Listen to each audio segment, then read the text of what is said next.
2018 সালে একবার দার্জিলিংয়ে দেখেছিলাম, সেখানে এমন কোনো বাড়ি নেই যার সামনে অন্তত ছোট্ট একটা ফুল বাগান নেই।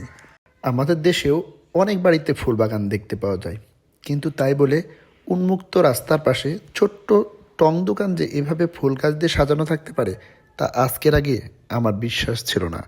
ভিডিওতে যে গাছগুলো দেখতে পাচ্ছেন তা আহসানগঞ্জ হাটের পাশে ছোট্ট দুটি টং দোকানের। অবাক করার ব্যাপার হচ্ছে, এই দুটি দোকান শুধুমাত্র সপ্তাহে 2 দিনই সারাদিন খোলা থাকে, আর বাকি দিনগুলোতে হয়তো বিকেলবেলা 1 ঘন্টার জন্য খোলে অথবা খোলে না।